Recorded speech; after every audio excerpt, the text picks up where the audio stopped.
기초가 닦인 준영은 수준을 좀 더 올리기 위해 심화 문제집을 풀기로 마음먹었다. 다양한 문제집을 봤지만 그에게 수준이 맞지 않는 책들이 대부분이었다. 그는 자신의 수준에 맞는 한 권의 문제집을 선별해 그 문제집만 집중적으로 풀기 시작했다. 이게 바로 5번 풀었던 줄기 문제집이에요. 줄기 문제집은 수학의 시작부터 끝까지 함께할 교본 같은 문제집이다.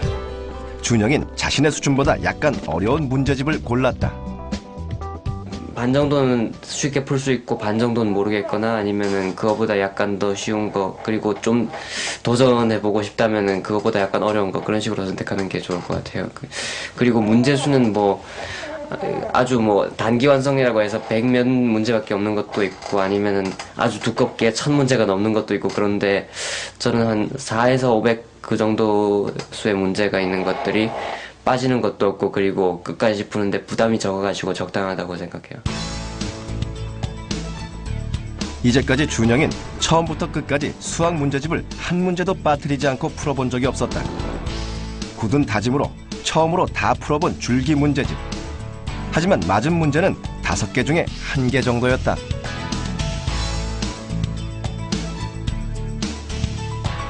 인터넷 강의로 기초 실력을 쌓았지만 아직도 한참 부족하다는 것을 느꼈다. 하지만 그는 쉽게 포기하지 않았다. 수능까지 앞으로 8개월. 틀린 문제를 계속 붙잡고 씨름할 시간이 없었다.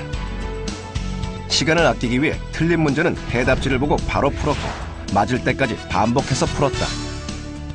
1번 문제를 틀려가지고 해답지를 본 다음에 끄덕끄덕 한 다음에 1번의 풀이대로 한번 다시 풀어봐요. 그렇다면은 그 기억이 어딘가에 남아있을 테니까 두 번째 풀 때 그 기억을 살려가지고 그대로 풀 수가 있다면은 그거는 다시 맞은 문제인 것이고, 그게 기억이 다시 안 난다면 그대로 한번 답지를 보고서는 한번 다시 풀어봐야 되는 거죠.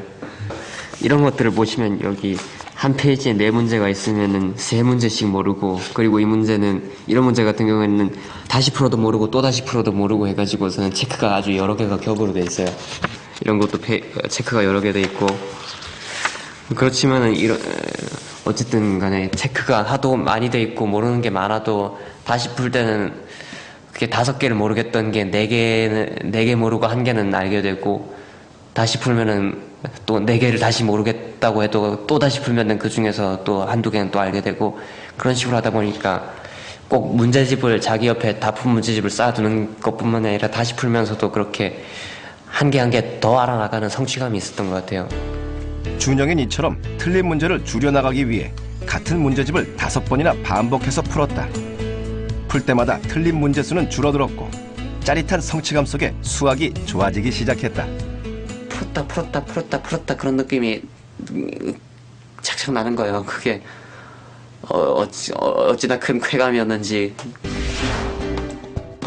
준영에겐 이 한 권의 문제집이 참고서이자 오답 노트의 역할까지 하고 있다. 한 권의 문제집을 반복해서 풀다 보니 틀린 문제가 한눈에 일목요연하게 보이며 문제집 자체가 오답 노트가 된 것이다. 제가 생각하기에는 중위권 학생들은 좋은 문제집을 한 권 공신력 있는 거를 정한 다음에 거기에 있는 것을 반복해서 푸는 것이 오히려 오답 노트를 여러 곳에서 끌어오는 것보다 더 알맞지 않나, 그렇게